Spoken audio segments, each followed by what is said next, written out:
Good evening, Philippines, and welcome to Take Two. My name is Claudine from 104.3 Capital FM2, and I will be your host for the next few minutes. Just recently, the Philippine Broadcasting Service gave us two big radio events, PBS or Parangal, Bayanihan at Samahan, featuring some of the best performers paying tribute to our heroes, the frontliners. And then there's Juan on One, a radio special where we got to know better the artists behind such amazing talents. And speaking of amazing talents, how many online concerts have you enjoyed watching since this pandemic started? It's been so much fun, right? Your favorite artists here and there live streaming, performing in online concerts from the comforts of their homes. And that makes you think about how things are different somehow as you try to recall the last concert that you went to. We are now in another phase of the quarantine, still with so many questions like, will things ever be the same again? Or for those who are missing the concert scene, when can we once again rock out in a big arena with our favorite band performing live on stage? We've invited someone who just might have the answers to these questions. This guy, along with his brother, has brought in top artists to the country. Mariah Carey, Michael Bublé, and Selena Gomez, just to name a few. Welcome to episode 3. Thank you. Here's our last song for tonight. Joining us this evening is Winston Llamas of Wilbros Live Entertainment. Hey, Winston. Hi, Claude, and hi to all the listeners of FM2. We're so glad you accepted our invitation. My pleasure, my pleasure. All right, people don't usually ask about promoters or producers because, well, the spotlight is usually on the artist or the show that you're promoting, obviously. So this is a rare occasion, and I'm going to just take this opportunity to learn more about this thing that you do. Okay. All right, you've been promoting shows for about 2 decades now. Can you tell us how you got into this business? Well, we were supposed to be celebrating our 20th year this year. We had a good lineup of different artists, and they're all lined up now. But however, because of this pandemic, things changed a little. Going back to your question, we started 20 years ago just as a hobby. Me and my brother Glenn, we decided to do couple of local concerts first, and then it upgraded into doing foreign acts, and we still do local acts, by the way. And then from hobby, we got on our first year we did 1-2 shows, and then later on it expanded to 3, 4, and then now we're doing an average of probably maybe 20-25 shows a year. So when you started it, was it like a conscious this decision to like, okay, I'm going to start this business? Actually, just like what I shared earlier, it was just a hobby because we were all working with our dad. My dad runs a pharmaceutical company. We were there, and sometimes when we feel like we wanna move away a little or do something different, we would start producing one concert per year, something like that. Do you still remember the very first show that you did? Well, we've done a lot of local concerts from Gary V to Side A to Freestyle, and then if you'd ask me, my first international act was Boys to Men. Mm-hmm. Yeah, I could remember. Yeah. And all these shows that you've done, which one would you consider as the most successful? It doesn't have to be, like successful in the financial aspect, but overall, like you can give us a subjective answer. Your most favorite, maybe. Right. Well, it's good you mentioned that a success of the concert isn't just the financial part of it, but also the crowd, the people happy, they share happy memories after the show. I would say Wilbros is blessed with several successful concerts. Any concert that comes to mind right now? Well, if you ask me now, probably first few concerts that would run in my mind were like Selena Gomez's concert, Mm-hmm. Britney Spears, Mariah, Okay. uh, Ke- uh, Kylie Minogue, yeah, Okay. and we also have Michael Bublé, yeah, John Legend, Yes, yes. So lahat yata favorite mo. and all of them are my favorite. All right. All this time, so like you said, 20 years. No, you've had a lot of encounters then with celebrity kind. Can you share with us some memorable experiences that you've had with these artists that you've brought in? Well, one very memorable moment that got stuck in my mind, was during this time when we brought in this icon. He's Lionel Richie. I'm sure Mm-hmm. everybody knows Lionel Yes. Richie. We did an Asian tour for him a couple of years ago, and then we were surprised when I got to talk to him. He told me it's part of his bucket list that he wanted to ride the jeepney. So at first, I was surprised because I didn't know he would want to ride the jeepney, and later on we requested for one, and then we asked permission from because he lived in a hotel quite far from the venue, so all the way we rode the jeepney from Araneta Coliseum all the way through EDSA. Yeah, and then and then after this, we normally bring our artists, in hotels. We always pass by the back just as to avoid commotions and everything. And then he said, "No, I want, I'm proud of riding the jeepney. So drop me off the But wait, lobby where did he ride? In the back or right in front? in the back seat, Okay. because he asked us, how do you ride the jeepney? So we told him most people ride here at the back. So he rode at the back, and then he even had this towel around his neck. It's a complete experience. That's what you it gave him. it was a complete experience because from the temperature to the noise, you know how the jeepneys are. They have this noisy muffler, and then When was when was this? Was it a security nightmare for you? no naman, Hindi no naman. naman. He's a very nice person. Cowboy, as I could describe it.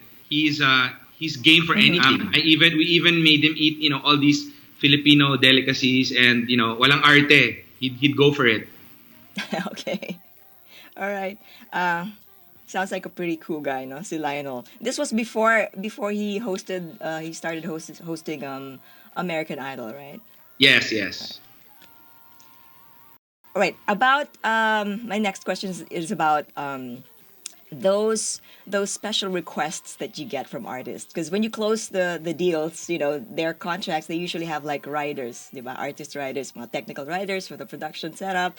Can you share with us the most, I don't know, strangest maybe, or the most ridiculous, or the most difficult maybe, request that you've ever gotten from an artist?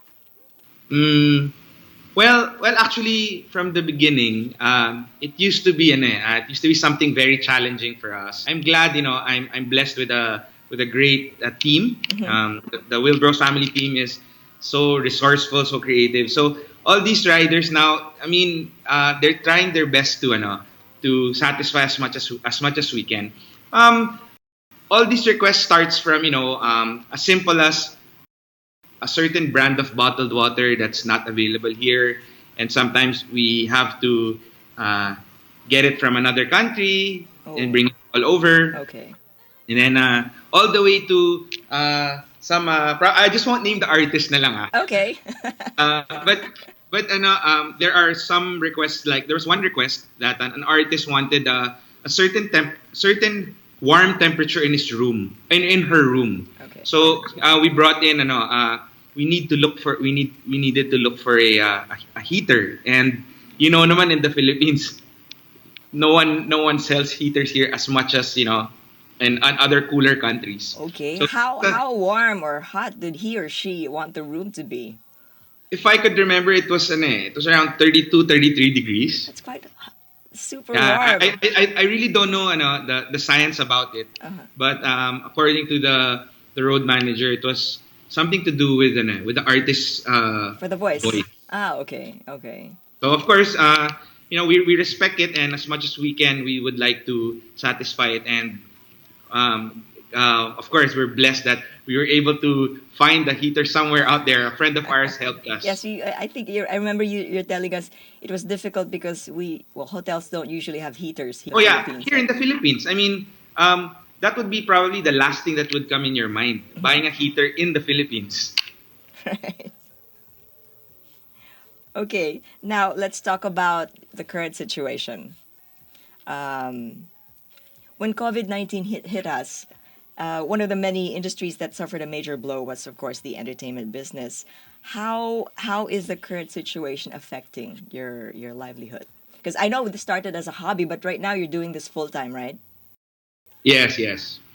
Well, honestly speaking, and seriously speaking, we are one of the hardest hit. In fact, we are because we are considered non-essential, right? So everything from we're always treated the last right now. Even now that we have the um, modified quarantine, general quarantine, we are still part of this group of businesses that are not allowed to operate yet.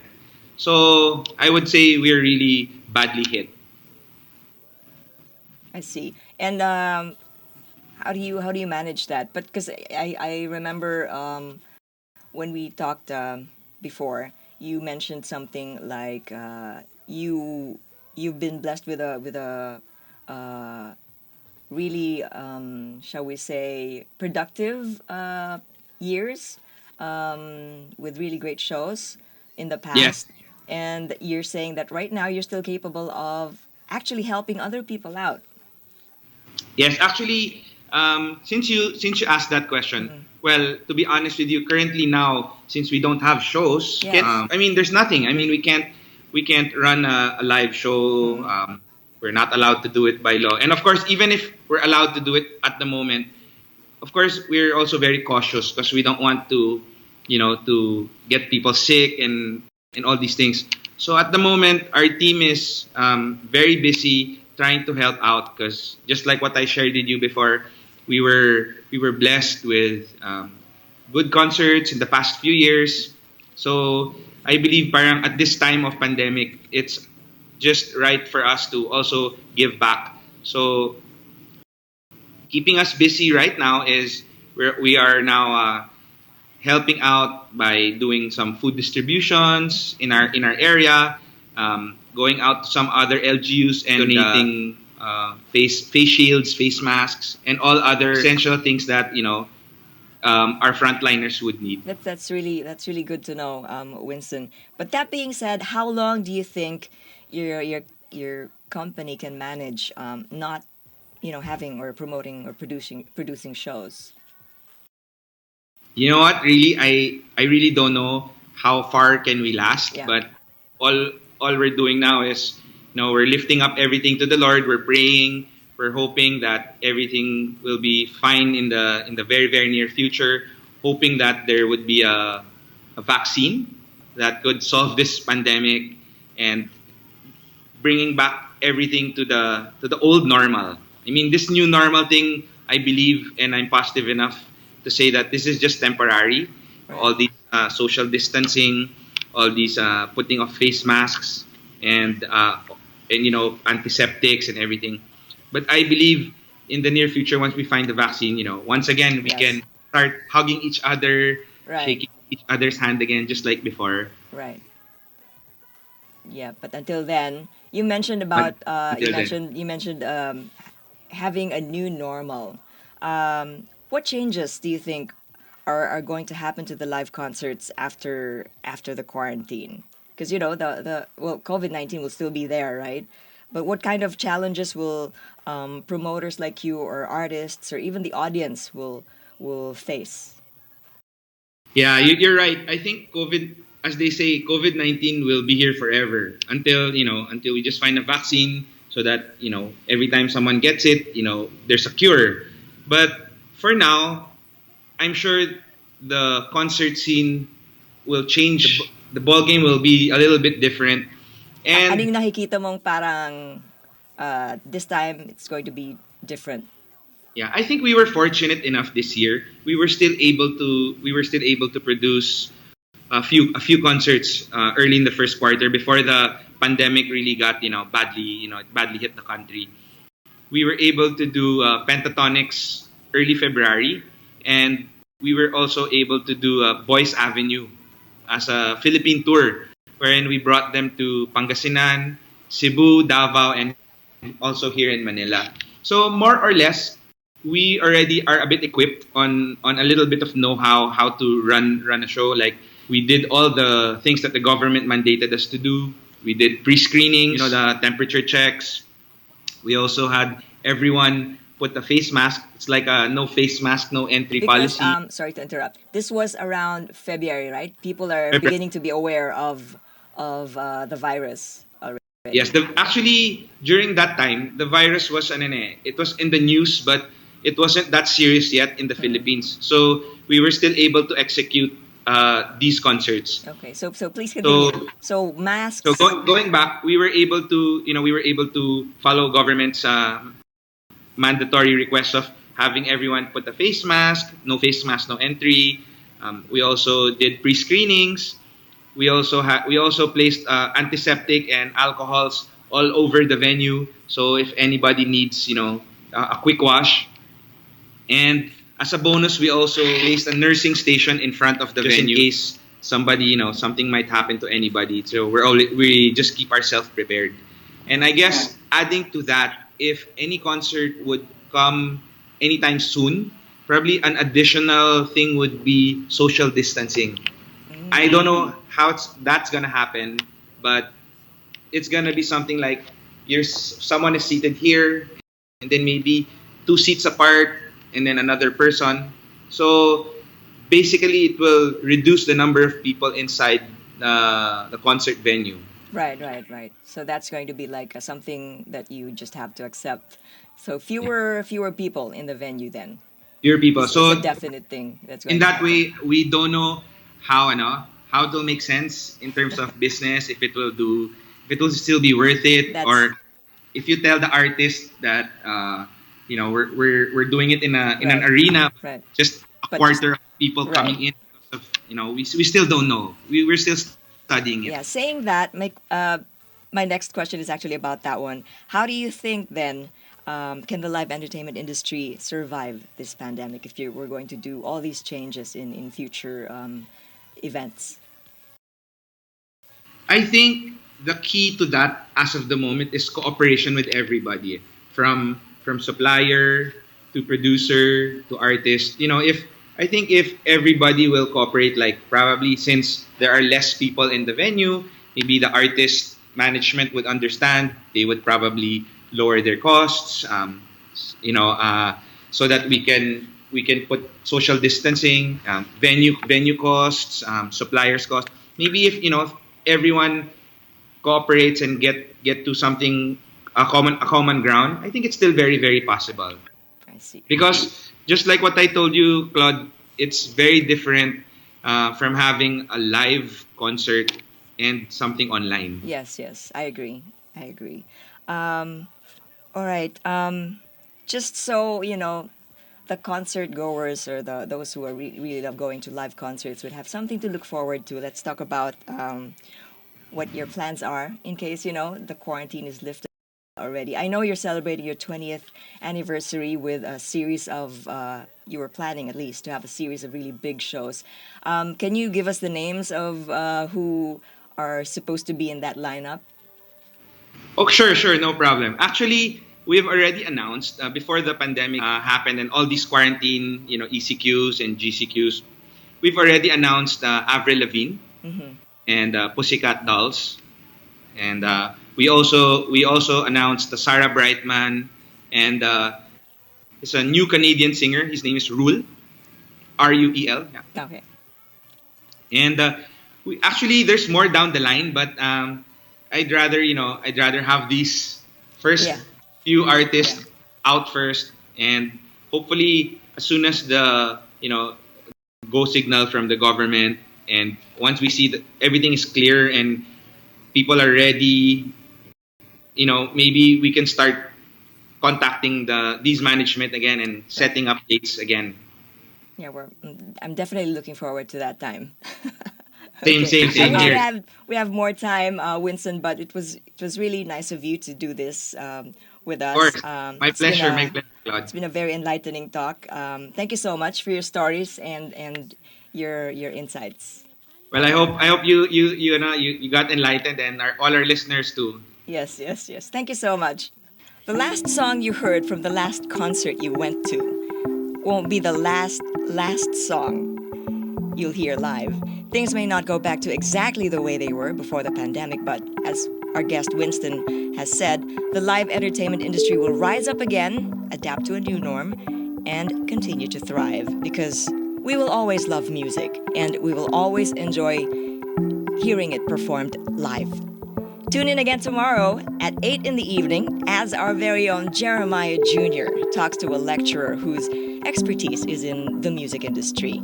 Borrowing the words of the great Billy Joel, the next episode is titled Next Phase New Wave Dance Craze. Anyways, it's still rock and roll to me. I'm Claudine, and you've got to stay cool and stay safe always. Good night.